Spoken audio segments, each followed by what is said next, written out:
Bom dia, meus irmãos. Graça e paz de Jesus a todos, amém? Estão me ouvindo bem aí atrás? Ah, então tá bom, muito bem.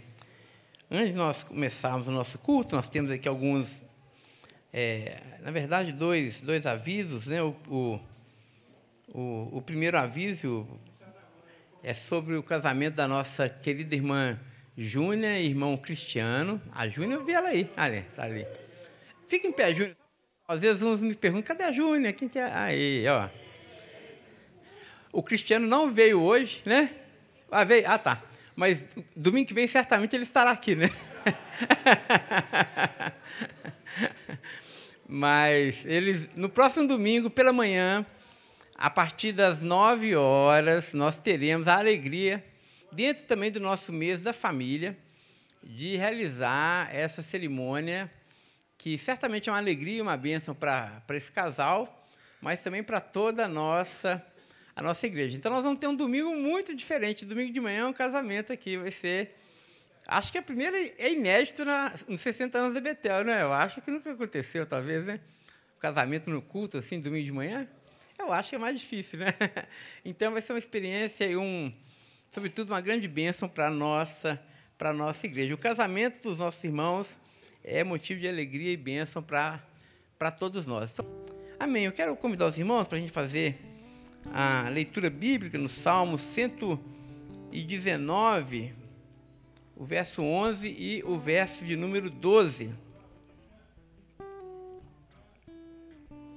Salmo 119, verso 11 e verso de número 12. Diz assim, a preciosa palavra de Deus: guardo no coração as tuas palavras para não pecar contra ti. Acho que tem mais um restinho, não tem? É só isso? Tem mais um pedaço, não? Ah, o 12 também. Bendito és tu, Senhor, ensina-me os teus decretos, isso mesmo. Então, guardo no coração a tua palavra para não pecar contra ti. Bendito és tu, Senhor, ensina-me os teus decretos. Amém. Vamos ficar em pé, irmãos, e vamos adorar o Senhor nosso Deus, com muita alegria. Bom dia, queridos.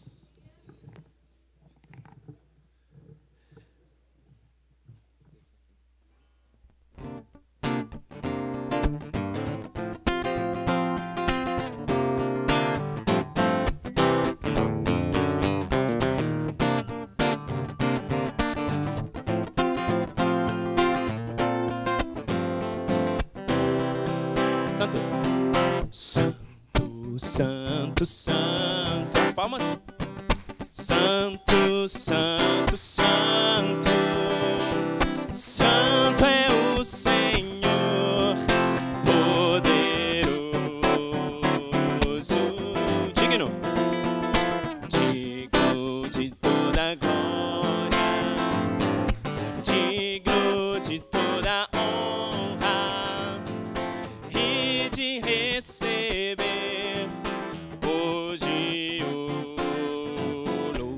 santo, santo, santo, santo, santo, santo, santo, santo é o Senhor, poderoso, digno de toda glória, digno de toda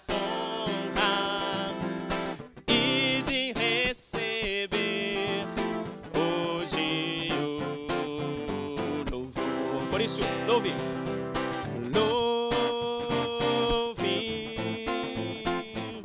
louve e exalte ao Senhor. Louve seu nome para sempre.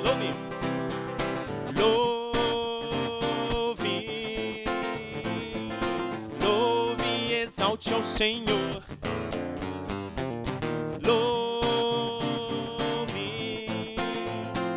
seu nome para sempre. As irmãs, santo. Santo, santo, santo. As irmãs, fraco demais. Santo, santo, santo.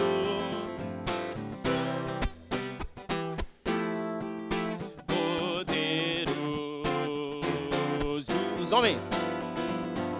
Digno de toda glória, digno de toda honra e de receber hoje o louvor. E todos, louve, louve,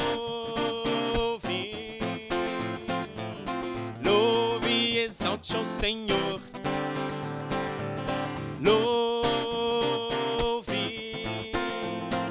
Seu nome para sempre. As irmãs, mais uma vez, louve. Louve, louve e exalte o Senhor. Louve, seu nome para sempre. Os homens, força. Louve, louve e exalte ao Senhor.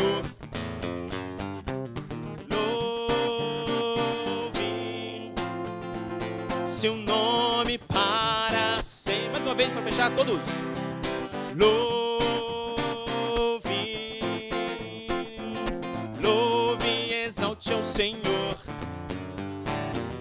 Louve, seu nome para sempre. Seu nome para sempre. Seu nome para sempre. Esse é o convite a você, que você possa louvar o nome do Senhor para sempre, porque Ele é bom comigo, com você, conosco, com a sua igreja. Eu quero aproveitar essa oportunidade, né? Hoje eu estou aqui fazendo voz e violão. Falei com o pastor, pastor, essa semana o povo resolveu viajar, né? E vamos que vamos, a gente vai fazer voz e violão e vai ser maravilhoso, porque o que importa é a intenção do nosso coração de adorar o Senhor, né? É claro que é maravilhoso, gente, a gente ter o máximo de instrumentos possível, isso é sempre perfeito, né? É maravilhoso. Agora, entregar ao nosso Deus o nosso louvor depende tão somente de nós. Depende do nosso coração, depende do nosso anseio, da nossa vontade. Quero aproveitar, então, para ensinar você uma música.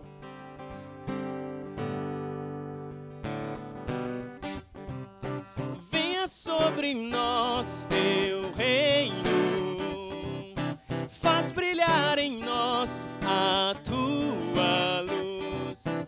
Quem pode esconder uma casa sobre um monte? Esse é o coro, mais uma vez. Venha sobre nós teu reino, faz brilhar em nós a tua luz. Quem pode esconder uma casa sobre um monte? Aprendeu? Amém?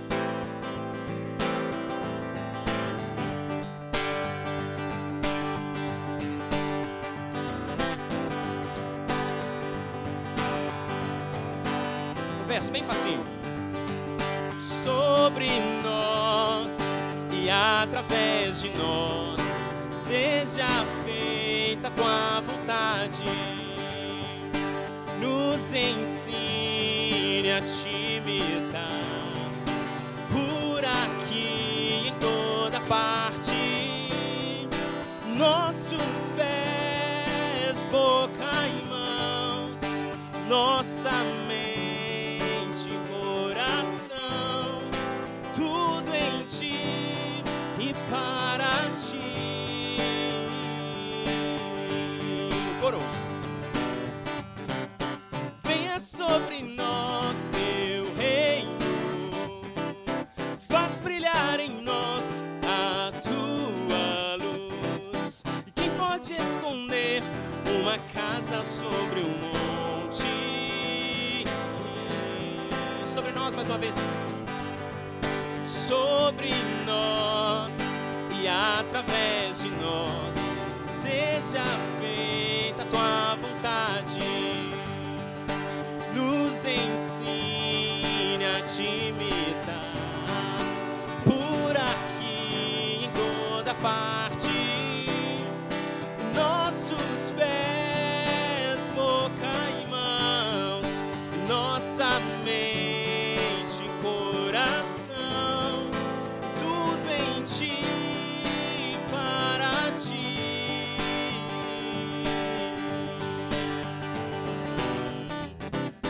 Venha sobre nós teu reino, faz brilhar em nós a tua luz. E quem pode esconder uma casa sobre um monte? No silêncio ou perigo? No silêncio ou perigo, és a calma, a paz, o abrigo.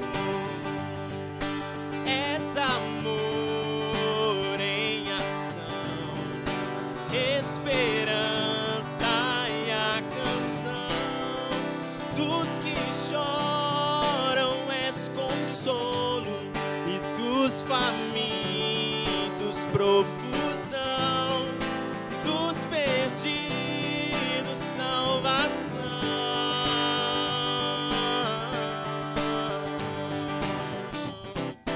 Venha sobre nós teu reino, faz brilhar em nós a tua luz. E quem pode esconder uma casa sobre um monte? Vem sobre nós. Venha sobre nós teu reino, faz brilhar em nós a tua luz. E quem pode esconder uma casa sobre um monte?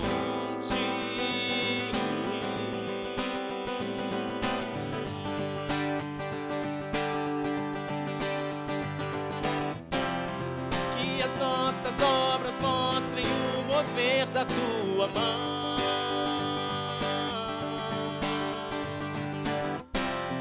Como o sal que dá sabor, a luz que brilha aponta para o teu amor. Que as nossas obras, mais uma vez, que as nossas obras mostrem o mover da tua mão.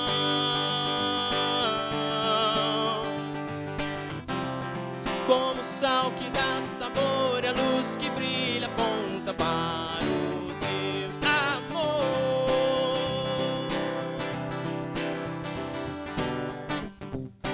Venha sobre nós teu reino, faz brilhar em nós a tua luz. E quem pode esconder uma casa sobre um monte? Mais uma vez, venha sobre nós.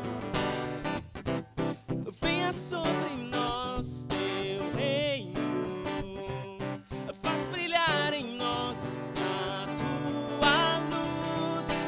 E quem pode esconder uma casa sobre um monte? Que o reino de Deus seja sobre a minha vida, sobre a sua vida, sobre nós, sobre cada um de nós, e que possamos ser essa luz que cantamos aqui, iluminar e irradiar a luz do Senhor que habita em nosso coração a todos.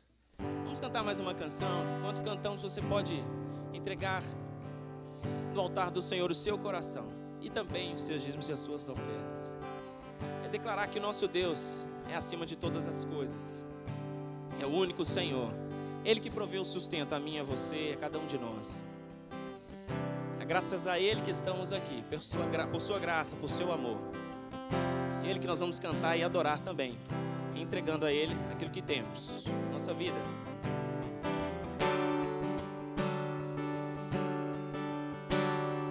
Quem é Deus acima do Senhor?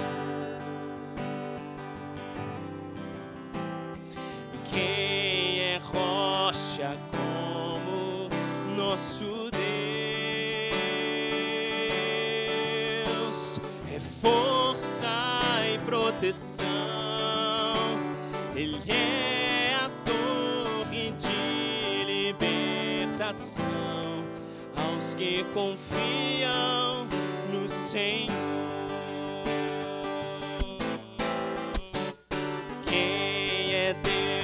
acima do Senhor. E quem é rocha como nosso Deus? Me treina pra lutar e mostra onde devo eu andar. Glórias ao nome de Jesus. Me treina pra lutar, me mostra onde devo eu andar. Glórias ao nome de Jesus. Quem é Deus acima do Senhor? Quem é rocha como nosso Deus?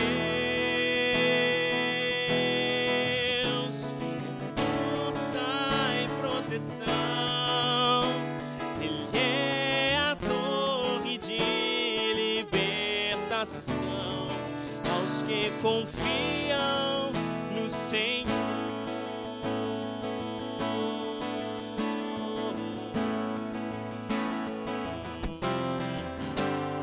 E quem é Deus acima do Senhor? Quem é rocha? E quem é rocha como nosso Deus?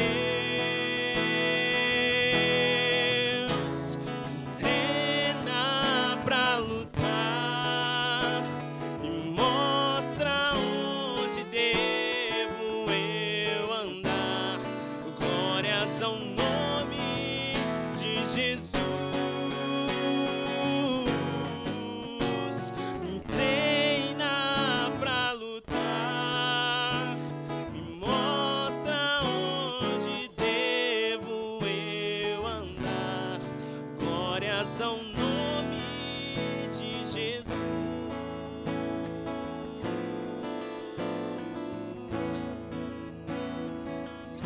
Declara isso com seu coração. Quem é Deus acima do Senhor? E quem é rocha como nosso Deus?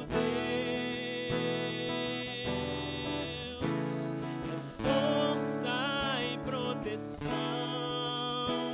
Ele é a torre de libertação aos que confiam no Senhor. É força e proteção, Ele é a torre de libertação aos que confiam no Senhor.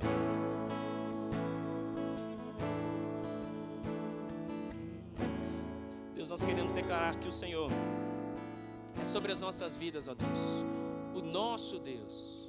Tu és a nossa torre forte, a nossa torre de libertação, nosso esconderijo. Ó Deus, que graça temos de cantar ao Senhor em entoar cânticos a Ti, Pai, e louvar o Teu nome. Graças te damos porque o Senhor nos alcançou com Teu amor e hoje nos permite, ó Deus, viver debaixo da Tua graça, debaixo da Tua misericórdia, ó Deus, sendo guardados por Ti. Cada dia, Deus, sendo sustentados pelo Senhor. Graças te damos por isso, Deus, porque Tu és acima de todas as coisas. Tu és o nosso Deus, o nosso Pai, em quem confiamos e a quem entregamos o nosso louvor e a nossa adoração. Recebe, ó Deus, as nossas vozes, recebe toda a intenção do nosso coração de louvar ao Senhor nesta manhã. Continue falando conosco, nós te pedimos isso no nome de Jesus. Amém e amém.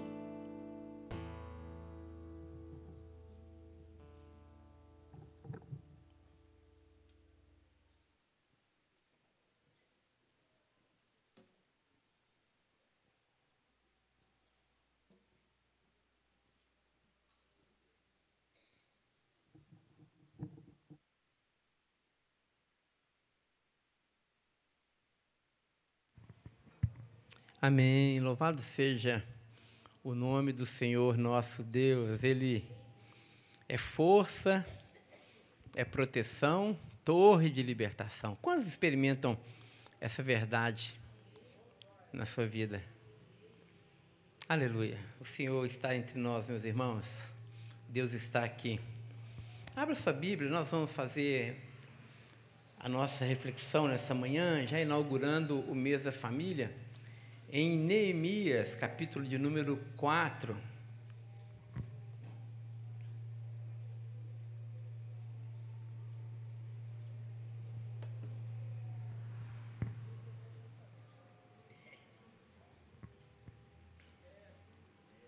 Nós temos lá Esdras, Neemias, Esther, Jó, Salmos, Provérbios,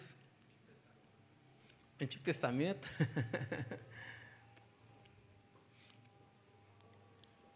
Aqui na Betel nós já estudamos todo esse livro, né? Na nossa escola bíblica dominical. Nós vamos fazer a leitura de todo o capítulo de número 4, irmãos. Só lembrando os irmãos aquilo que a gente já falou. Geralmente a gente não presta muita atenção na leitura bíblica e fica esperando o comentário do pastor. Então, enquanto a Bíblia está sendo lida, a gente dispersa. E aí, quando o pastor fala, a gente presta atenção, como se o comentário do pastor fosse a palavra de Deus. Mas a palavra de Deus é o que nós vamos ler agora. Então, Deus vai, com a sua misericórdia e graça, iluminar o pastor para que ele também possa ser fiel a essa palavra. Mas é na leitura da palavra, irmãos, que Deus fala conosco. Então, faça a leitura da palavra já com o coração aberto para que Deus fale com você. E certamente Ele irá falar.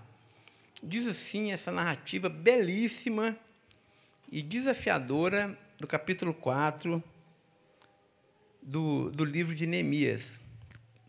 Quando Sambalate, outras traduções falam Sambalá, ouviu que nós estávamos reconstruindo a muralha, ficou irado e indignado e começou a zombar dos judeus.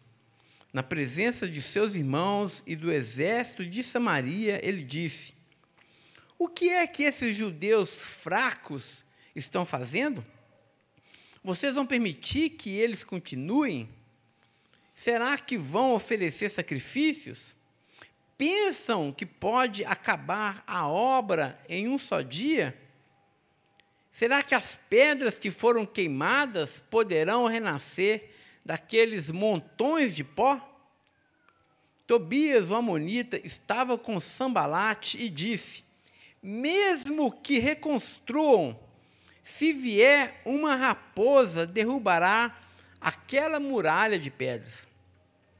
Então eu orei ao Senhor: ouve, ó nosso Deus, pois estamos sendo desprezados. Faz com que o desprezo recaia sobre a cabeça deles, e faze com que sejam despojo numa terra de cativeiro.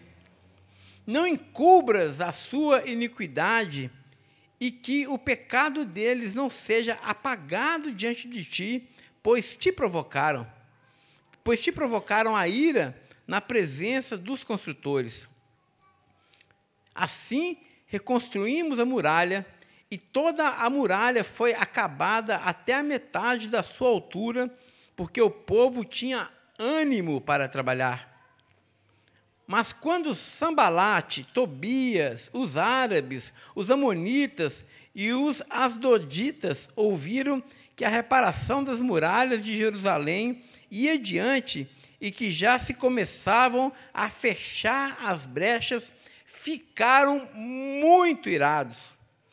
Todos se ajuntaram de comum acordo para virem atacar Jerusalém e criar confusão ali.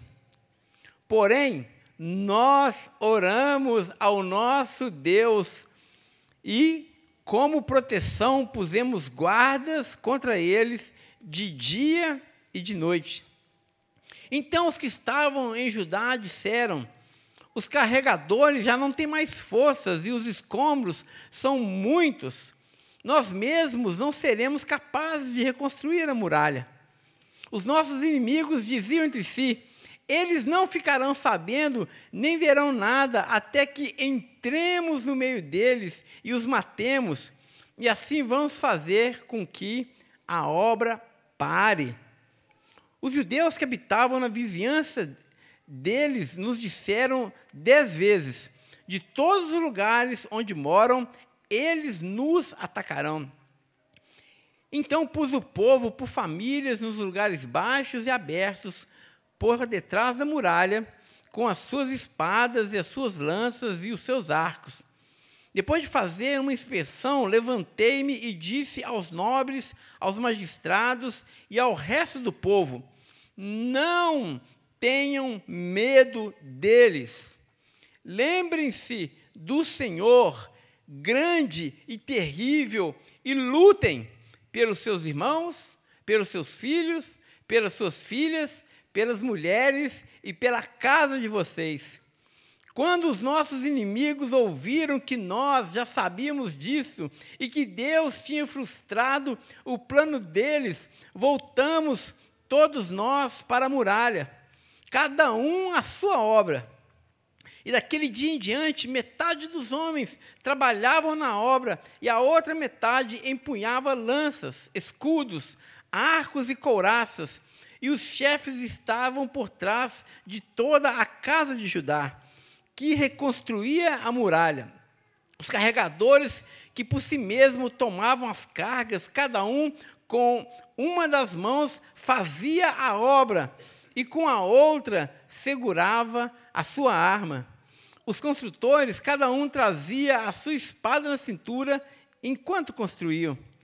Os que tocavam a trombeta estavam ao meu lado. Eu disse aos nobres e aos magistrados e também ao resto do povo: grande e extensa é a obra e nós estamos espalhados na muralha, longe uns dos outros.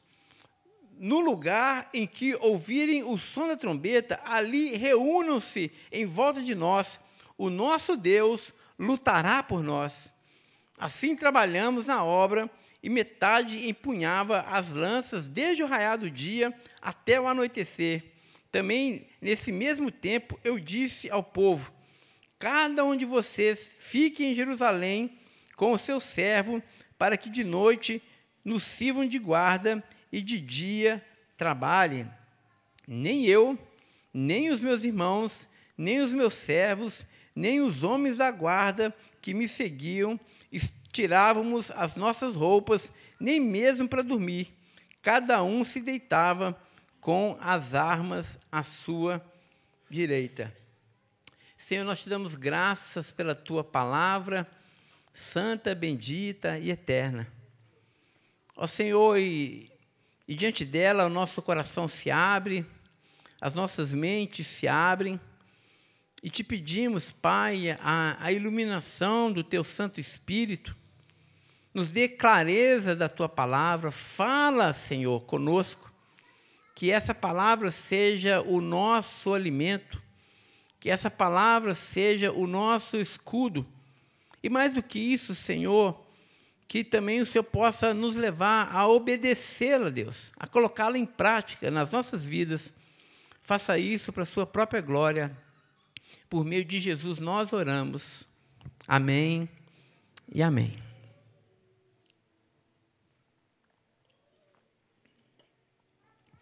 Irmãos, acho que todos nós estamos familiarizados com a história de Neemias.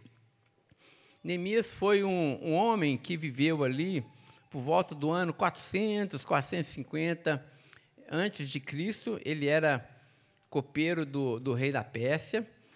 E Israel estava em ruínas porque o império anterior, o Império Babilônico, havia levado as grandes riquezas de Israel para o seu império e havia queimado os muros da cidade, derrubado as casas e os muros também, e trazido grande miséria e desprezo para aquela região. E até que Esdras e também Neemias, ouvindo toda aquela situação, eles voltaram. Então, Neemias voltou primeiro, Neemias, na verdade, que era o copeiro do rei, ele voltou primeiro, e depois Esdras, que era o escriba, o homem que escrevia a lei, também voltou e se pôs ali também a trabalhar. Muito bem, é muito interessante a gente observar que, enquanto os muros estavam caídos, enquanto o povo estava sendo ali desprezado, o povo estava enfraquecido, os vizinhos de Judá, eles estavam tranquilos e felizes. Não causavam nenhum problema, porque eles viam que o povo estava humilhado e eles queriam, de fato, a humilhação do povo. Mas foi logo o povo começar a se juntar sob a liderança de Neemias e também sob a liderança de Esdras, que os inimigos, os vizinhos, começaram, então, a ficar incomodados, porque eles não queriam, de forma alguma, o bem de Jerusalém. Eles odiavam Jerusalém. Eles eram inimigos de morte do povo de Israel. E nós vemos aqui de uma forma muito clara como eles começaram a arquitetar laços e armadilhas e também invasões para que a obra de reconstrução de Jerusalém, dos muros de Jerusalém, das casas em Jerusalém, pudesse parar. Mas Deus é tão bom e tão gracioso que, a despeito da fraqueza e da vulnerabilidade daquele povo, porque uma nação sem muros, uma cidade sem muros, é uma cidade extremamente aberta e à mercê dos ataques. Mas Deus, por sua graça e por sua misericórdia, a despeito daqueles inimigos poderosos tentarem invadir e parar aquela obra, Deus sempre trouxe para o povo ali, não só alento, mas disposição para que o povo não deixasse de reconstruir.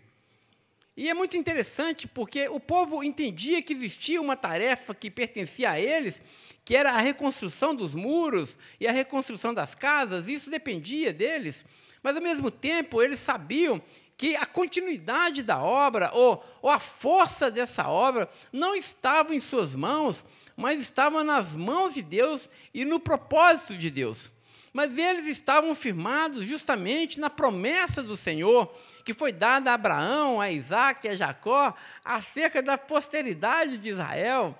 E depois Davi também e Salomão havia fortificado o reino, e eles sabiam das promessas e da profecia, que dizia que não iria faltar um rei, assim como Davi foi o rei de Israel.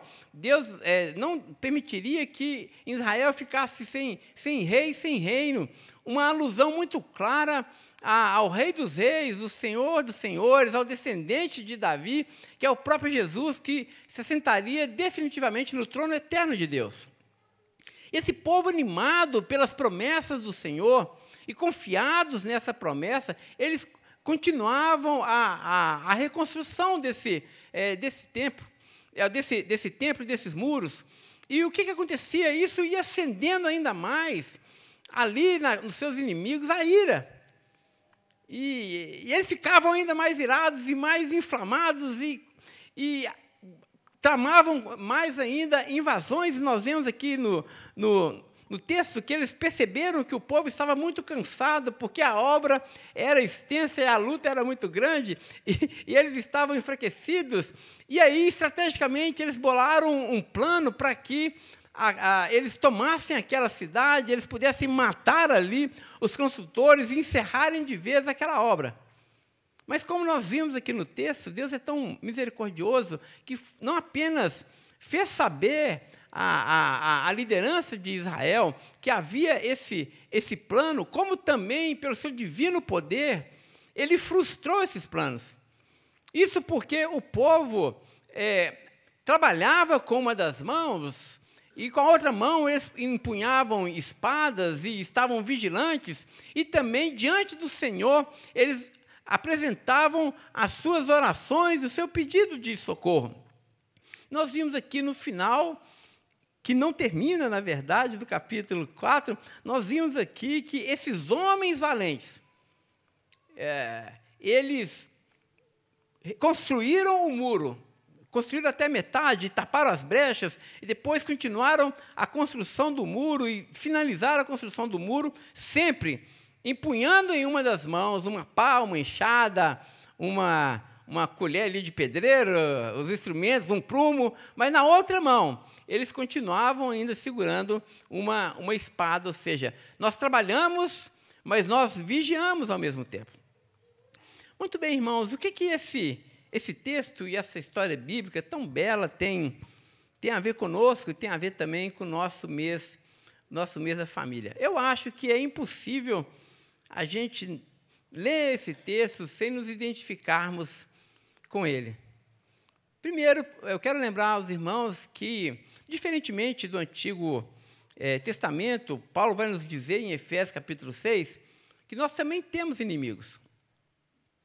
E em capítulo 6 de Efésios, Paulo vai dizer que a nossa luta não é contra a carne, não é contra o sangue, mas é contra os principados e potestades, contra os dominadores desse mundo tenebroso. Nós temos um inimigo das nossas almas, Satanás, que nos odeia e que deseja nos destruir. Não apenas a nós, mas também a nossa família e também a nossa igreja. Ele não para.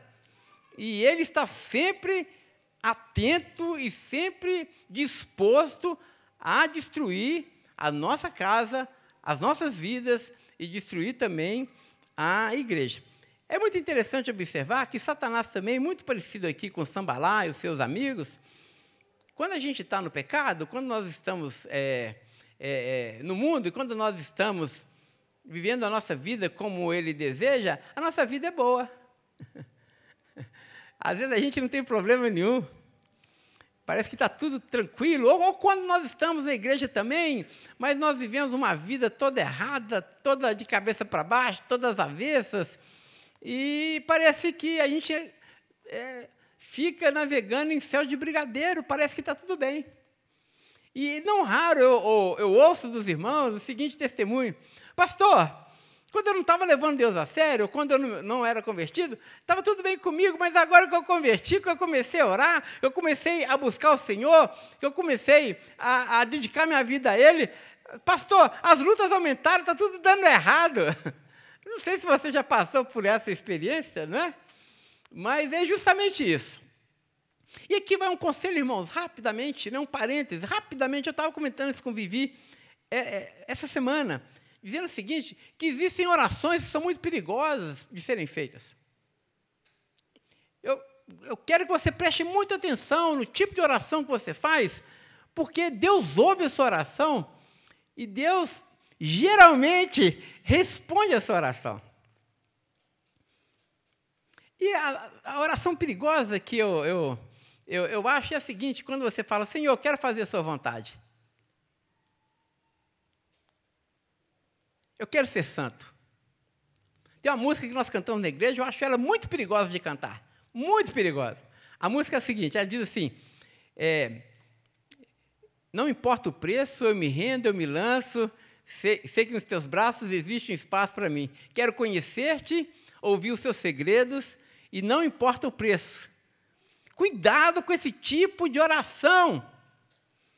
Porque se você ora pedindo, Senhor, eu quero te conhecer, Senhor, eu quero ouvir os seus segredos, Senhor, eu quero fazer a sua vontade, Senhor, eu quero me santificar, Senhor, eu quero entregar minha vida diante de Ti, eu quero entregar minha família a Ti, eu quero consagrar os meus filhos a Ti. E aí, justamente isso, existe um preço, gente. Existe um preço, meus irmãos, nós estamos declarando guerra. Nós estamos em guerra. E não existe campo neutro, meus irmãos.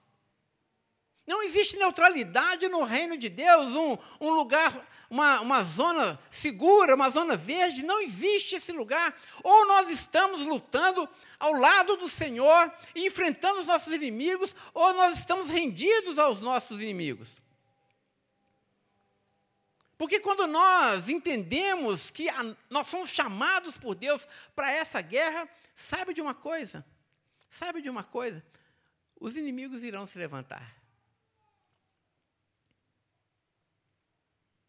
em todas as suas formas.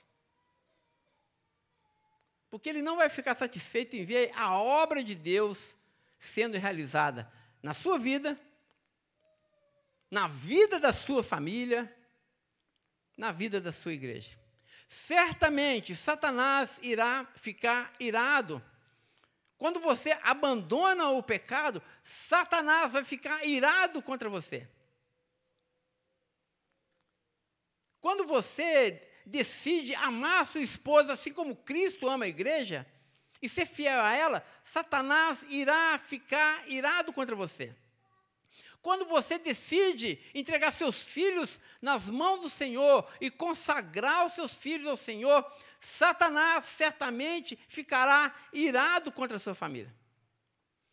Quando a igreja decide viver para a glória de Deus, e viver, de fato, diante do Senhor, com as mãos limpas, e o nosso louvor comunitário é fruto de uma vida em comunhão, certamente Satanás ficará irado contra a igreja. E ele irá se levantar contra nós. Quando nós reconstruímos os nossos muros, o processo é lento, meus irmãos. E, às vezes, a gente começa na nossa fraqueza, na nossa fragilidade, querer reconstruir a nossa casa, querer reconstruir a nossa vida, e aí nós ouvimos, assim, aquela voz do capeta dizendo, bobagem. Não reconstrua o muro, não. Você é fraco, você vai cair de novo no pecado. Não abandone esse pecado, não, sabe por quê? Porque eu te conheço. Você pode até abandonar uma semana, 2, 3, mas você não vai conseguir continuar. Daqui a 3 meses você volta. Você pode até construir um muro, mas uma raposinha que vier, uma tentação que vier, vai destruir você novamente. A gente não começa a ouvir umas vozes de desprezo assim? Não invista no seu casamento, o seu casamento já está morto. Abandona o casamento, separa, não tem mais jeito. Olha, você está tentando lutar e dar soco em ponta de faca, olha, desiste disso, desiste da família, entrega os pontos, olha, não vale a pena, a luta é grande demais. E a gente não ouve umas vozes assim, irmãos? Não ouvimos vozes assim em relação à igreja? Olha, desiste desse negócio de igreja, não vai não. Lá o pastor é chato, os irmãos são chatos, lá todo mundo é hipócrita, todo mundo é pecador, todo mundo olha para você e julga você, e não gosta de você, e deixa, domingo não, vai para o clube, vai assistir televisão, vai viver sua vida, ou então fica pulando de igreja em igreja, tentando achar uma igreja perfeita, e aí quando você chega numa igreja, ela também tem problemas, e aí a gente vive uma vida assim. E a gente não constrói nada, não edifica nada, porque Satanás, muitas vezes, ele nos seduz. E ele toca no ponto da nossa fragilidade, porque ele quer nos destruir, gente. Mas olha só que coisa interessante, a sabedoria que Deus deu aos líderes de Israel, porque olha o que eles vão dizer, não é? Primeiro, eles percebendo esse momento de tensão no ar, essa pressão satânica, não é? Ali exercida por Sambalá e os seus amigos, eles chamam o povo e eles convocam o povo para a oração. Convocam o povo para estarem diante de Deus, é justamente essa oração que foi feita aqui no verso de número 4. Ouve, ó nosso Deus, pois estamos sendo desprezados. A primeira coisa que a gente precisa lembrar é que nós temos um Deus que nós devemos buscar. Se você quer reconstruir o seu muro, se você está sendo pressionado de alguma forma, ore ao Senhor. Ore ao Senhor. Irmãos, nós não podemos negligenciar o lugar da oração nas nossas vidas. Crente que não ora é presa fácil de Satanás. A oração é como se Deus reconstruísse muros em nossa volta, muros em volta da nossa família, muros em volta da nossa igreja. Não pare de orar, não desista de orar, mesmo que você ore 1, 2, 3, 4, 5, 10 anos e parece que a resposta não vem, não desista da oração. Esse é o primeiro conselho que a gente extrai aqui dessa narrativa. O segundo conselho, e a segunda perspectiva que a gente tem que ter acerca da nossa luta, está aí no verso de número 14, quando Esdras se levanta diante do povo e diz para o povo: não tenham medo deles. O primeiro é: não deixe de orar. O segundo é: não tenha medo. E se tem algo que muitas vezes a gente tem no nosso coração, é medo, né, gente? Porque a gente é fraco. Porque as lutas são grandes. Porque o inimigo é feroz. E aí a gente perde noite de sono com medo. Com medo do futuro, com medo das consequências, com medo dos caminhos que a coisa estão tomando. Nosso coração se enche de medo. A palavra do Senhor para nós nessa manhã é: não tenha medo deles. Irmãos, Betel, nós estamos seguros em Deus. Nós estamos seguros em Deus. Nós acabamos de cantar isso. Quem é Deus acima do Senhor? Quem é Deus acima do Senhor? Quem é rocha como o nosso Deus? Ele é força, Ele é proteção, Ele é torre de libertação para aqueles que confiam nele. Então, portanto, meus irmãos, não tenha medo. Por mais motivos que você tenha, porque os seus muros estão ali frágeis, a sua vida está frágil, o seu casamento está frágil, sua família está sendo atacada, sua igreja está sendo atacada, mas a palavra do Senhor para nós essa manhã é: não parem de orar, continuem em oração, mas não tenham medo. Lembrem-se, olha que coisa interessante, busque na memória, lembre-se, às vezes a gente esquece. Às vezes Satanás nos coloca numa amnésia, mas olha o que a palavra de Deus diz: não tenham medo, lembrem-se do Senhor, porque Ele é grande e temível. Não somos nós, irmãos. Não busque força em você para lutar contra a sua família, em favor da sua família. Não busque força em você para lutar pela sua igreja. Não busque força em você para lutar contra o pecado na sua vida. Busque força no Senhor. Ele é grande. Nós não, somos pequenos e fracos. Mas Ele é grande e Ele é temível. Agora, Ele é grande e temível. Mas agora, existe uma tarefa que Deus entrega a cada um de nós. E aqui é muito interessante porque me parece que a direção aqui é dada mais aos homens. Porque ele vai dizer sobre os homens de Israel. Claro que é para todos nós, mas especificamente ou especialmente para os homens, Esdras vai dar aqui uma ordem. Então, quero falar aqui aos homens da nossa igreja.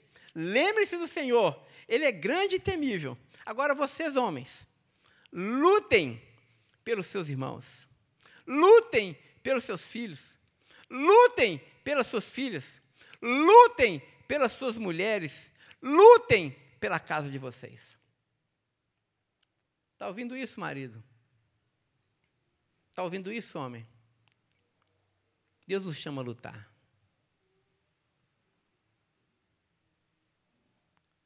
A gente não pode ficar de braço cruzado enquanto vê o pecado vencendo as nossas vidas. Nós não podemos, homens, maridos, pais, nós não podemos ficar de braços cruzados enquanto a nossa família está sendo atacada. Homens, Nós não podemos ficar de braços cruzados enquanto nós vemos que a nossa igreja está enfraquecida. Deus nos chama, meus irmãos, a lutar. É tempo de dobrar as mangas da nossa camisa. É tempo da gente colocar a mão no arado. É tempo da gente lutar pelas nossas esposas. É tempo de nós lutarmos pelos nossos filhos, lutarmos pelas nossas filhas, lutarmos pelos nossos irmãos. É tempo, meus irmãos. Nós não podemos nos omitir. Nós não podemos tapar o sol com a peneira e fingir que nós não estamos em guerra. Nós estamos em guerra. Lutem, não tenham medo, mas lutem. Lutem pelos seus irmãos, pelos seus filhos, pelas suas filhas, pelas mulheres e pela casa de vocês. Não deixem de lutar. E, ao mesmo tempo, enquanto vocês lutam, continue trabalhando. É muito interessante, o texto diz o seguinte, que, ao mesmo tempo que esses homens, eles seguravam nas mãos uma ferramenta de trabalho, na outra mão eles seguravam uma espada. Isso é muito interessante, porque, ao mesmo tempo que Deus nos chama a continuar fazendo aquilo que está ao nosso alcance, aquilo que é tarefa nossa. Porque, irmãos, aquilo que é tarefa nossa, Deus não vai fazer. Está ouvindo isso? Às vezes a gente fala assim, Deus, já que o Senhor me ama, faz tudo por mim. Já que o Senhor me ama, já que o Senhor é poderoso, eu vou ficar aqui de braço cruzado e o Senhor, então, vai me abençoar, vai abençoar minha família, vai abençoar a igreja. Mas não é isso que a palavra de Deus diz. A palavra de Deus diz o seguinte, de fato, Deus é grande e temível, Ele é poderoso. Mas existe também a nossa tarefa, gente. Nós precisamos fazer a nossa parte, irmãos. Nós precisamos investir tempo, nós precisamos investir em oração, nós precisamos santificar as nossas vidas, nós precisamos apresentar as nossas queixas diante de Deus. Ontem eu estava conversando com o Pedro, enquanto a gente lavava vasilha, e ele falou assim, ó, tá vendo? Ah, então, irmãos, homens, lavem vasilha também. Não é? E aí eu estava conversando com ele, aí ele falando, isso também é lutar pela esposa, não é? Enquanto a esposa descansa, você lava a vasilha. Eu estava falando com ele, ele falou, pai, eu estou orando para Deus assim agora. Deus, e estou rasgando o verbo com ele. Será que eu estou fazendo errado? Mais ou menos isso. Porque eu estou reclamando, eu estou falando, e que eu não estou compreendendo tanto de coisa, e o Pedro está passando lá as lutas dele com Deus, né? Eu falei, não, meu filho, de forma alguma. Existe um livro na Bíblia que chama Lamentações. E Lamentações é justamente um livro, se você ler, é um livro onde o sábio lamenta diante de Deus, porque ele não compreende um tanto de coisa que está acontecendo com ele, com a família, com a igreja. Porque, às vezes, a gente entra num parafuso mental, e a gente não entende as coisas que estão acontecendo conosco, né, gente? A gente fica procurando pecado, a gente fica procurando maldição hereditária, a gente fica procurando macumba, tem alguma coisa, e mas nós que somos crentes no Senhor, a gente tem que colocar diante de Deus e falar, Deus, eu não estou compreendendo por que isso está chegando na minha casa, na minha vida, ou na minha igreja. Pode lamentar, pode reclamar, pode apresentar diante de Deus a sua queixa. Ele nos entende, meus irmãos. Ele nos entende. Ele sabe aquilo que está no nosso coração, mas você não pode deixar de orar. Você não pode deixar de perder de perspectiva a presença de Deus e o poder que há na sua conversa com Ele na oração. O último conselho que esse texto nos dá tem a ver com a nossa vida em comunidade. O verso 19 diz que Esdras deu a seguinte instrução para o povo. Grande e extensa é a obra, e nós estamos espalhados na muralha, longe uns dos outros. No lugar em que ouvirem o som da trombeta, ali reúnam-se em volta de nós, e o nosso Deus lutará por nós. Aqui é um convite à vida em comunidade. Todos nós estamos espalhados na reconstrução dos muros. Você está construindo um muro na sua casa, você está reconstruindo um muro na sua vida. Mas, quando nós nos reunimos, nós nos fortalecemos. Às vezes, Satanás usa a seguinte estratégia: você está com tanta tarefa, não vai na igreja, não. A luta está tão pesada para você, fica em casa. O irmão vai ligar para você, não atende aquele irmão chato, não, que ele vai falar, você não foi domingo na igreja. Aí você não vai. E não vai no próximo, não vai no próximo. Ih, a ligação do pastor. O pastor vai me cobrar. Né? Aí você vai se afastando da igreja, vai se afastando da igreja, vai se afastando da igreja. Olha só que Esdras falou. O muro é muito grande, a obra é muito grande, nós estamos muito espalhados. Então, quando vocês ouvirem a voz da trombeta, vamos nos ajuntar, vamos nos fortalecer mutuamente. O que nós fazemos aqui domingo após domingo, irmãos? Nós nos lembramos que nós não estamos sozinhos.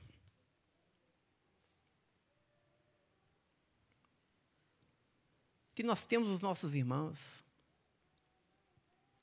que podem nos ajudar na nossa reconstrução. Domingo retrasado, eu cheguei em casa. Irmãos, eu quero dizer aos irmãos, e os irmãos, por favor, vou dizer com muito cuidado, para que os irmãos me entendam. Tem vezes que a luta está tão grande que nem o pastor quer vir na igreja.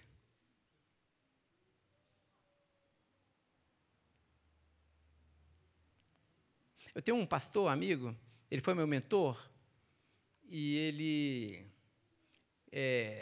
no processo de mentoria, enquanto eu estava sendo preparado para o exame da ordem, ele disse assim para mim, pastor Jaime Cisterna, pastor Pedro, não tem um ano que eu não penso em deixar o ministério. Acho que eu já contei isso aqui para os irmãos. E aí eu falei, não, pastor Jaime Cisterna, um homem de Deus, camarada amigo do Billy Graham, poxa vida, né? O cara prega no mundo todo, como assim? Ele está falando isso de forma retórica e tal. Aí, depois que eu fui ordenado, irmãos, quase todo ano eu penso, Senhor, não aguento mais. A luta é pesada demais. A carga é muito grande. A carga é muito grande. Mas domingo retrasado, um desses domingos que eu não estava com vontade de vir ao culto, eu vim, viu, irmãos? Eu vim. Eu vim, preguei, estava com os irmãos. Aí cheguei em casa no domingo à noite, com o coração explodindo de alegria e gratidão ao Senhor. Aí eu falei com a Viviane, falei assim, meu amor, graças a Deus porque nós temos a Betel. Graças a Deus que nós temos a igreja. A comunhão com os irmãos me cura. Na comunhão dos irmãos, eu sou fortalecido. É no abraço, no sorriso dos irmãos. E nós temos aqui, irmãos, uma comunidade tão preciosa. Nós temos aqui irmãos tão amorosos, tão acolhedores. Eu não tenho, onde eu vou, eu falo com as pessoas, olha, Deus tem me dado um rebanho tão cheio de vida, e tão amoroso, e tão acolhedor. Irmãos, nós somos privilegiados. Aqui nós estamos, de fato, entre irmãos. Você pode olhar para o irmão, você pode abraçar o irmão, você pode confiar no seu irmão. Nós somos, de fato, uma família. Deus tem construído isso em nós, dentre nós. Irmãos, isso é um privilégio. Portanto, a palavra do Senhor, para mim, e a palavra do Senhor para você também, meu irmão, não deixe a comunhão.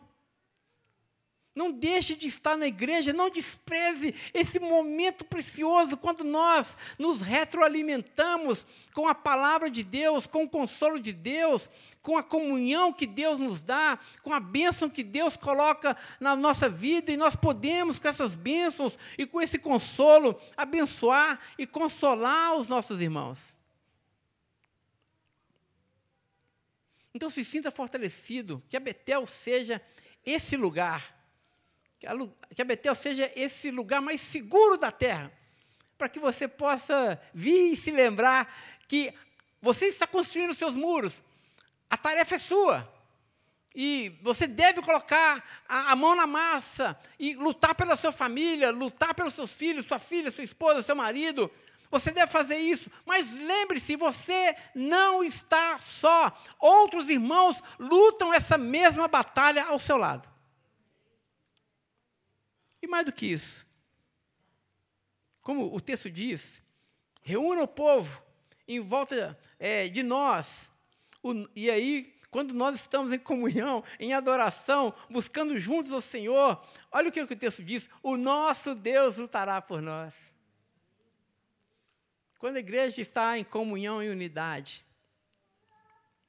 e nós oramos uns pelos outros, a palavra do Senhor diz que o nosso Deus lutará por nós. Deus vai lutar por nossa família. Deus vai converter o coração do nosso filho. Deus vai trazer cura para as nossas enfermidades. Deus vai nos abençoar. Deus vai converter o coração do marido ao coração da sua esposa, o coração da esposa ao coração do marido. Deus é capaz de fazer, meus irmãos, infinitamente mais do que tudo que pedimos ou pensamos, conforme o seu poder que opera em nós por meio da sua igreja. Receba, portanto, essa palavra com muita alegria no seu coração. Não deixe de orar. Não tenha medo. Pastor, estou com medo. Eu também. Mas a palavra do Senhor é: não tenha medo. Eu lembro do profeta Eliseu, o seu moço. Eles estavam cercados por um exército inimigo. E aí o Geazi estava assim: meu Jesus, nós vamos morrer. Tem inimigos cercados para todo lado. É muita gente. E só estamos nós dois aqui nesse monte. E Eliseu cozinhando ali, não imagina, né, fazendo alguma coisa.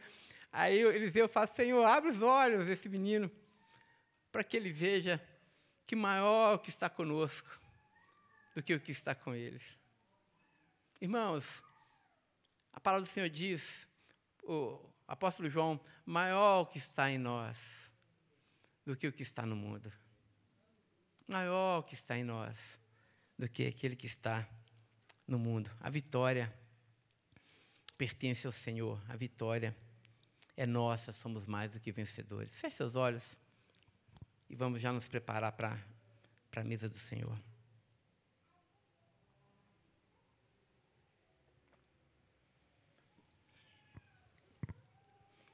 Essa é uma boa oportunidade de você orar por você. Essa é uma boa oportunidade de você orar por sua família e também orar por sua igreja. Ore, coloque diante do Senhor as suas lutas, as suas batalhas, os seus medos. Apresente diante do Senhor os seus adversários. Se você deixou de orar, se você está enfraquecido, fortaleça as suas mãos, porque a obra ainda é grande. Deus continua agindo. Abra os seus olhos para que você perceba a ação de Deus na sua vida. Deus está presente, meus irmãos, na nossa casa, em nós, na nossa igreja. Ore agora no seu lugar e peça ao Senhor para que Ele fortaleça as suas mãos, para que Ele fortaleça a sua fé, para que Ele continue te dando ânimo, para que você continue fazendo aquilo que está sob sua responsabilidade. Ó Deus, nós te damos graças por essa palavra, te damos graças por essa manhã, por esse mês da família. Ó Senhor, e te damos graças porque o Senhor é a nossa força, é o nosso escudo. Uns confiam em carros, outros em cavalos, mas nós confiamos em Ti. Que nessa manhã nós sejamos lembrados do sopro poderoso que Tu és. Sopra, Senhor, sobre as nossas vidas, libertando-nos dos nossos pecados, dos nossos vícios, dos nossos medos. Sopra, Senhor, sobre a nossa casa, renovando renovando a nossa família. Sopra, Senhor, sobre a nossa igreja, trazendo graça, trazendo comunhão. Ó Senhor, treina as nossas mãos para lutar. Agora, quando vamos participar da Tua mesa, que possamos ser lembrados que o sangue já foi derramado, que o pão e o corpo já foi partido. Ó Senhor, que nós possamos nos lembrar que em Cristo e no Calvário nós já temos a vitória. Obrigado pelo poder da Tua ressurreição que já opera em nós. Graças a Deus por Jesus Cristo. Assim nós oramos, Senhor. Amém e amém. Amém.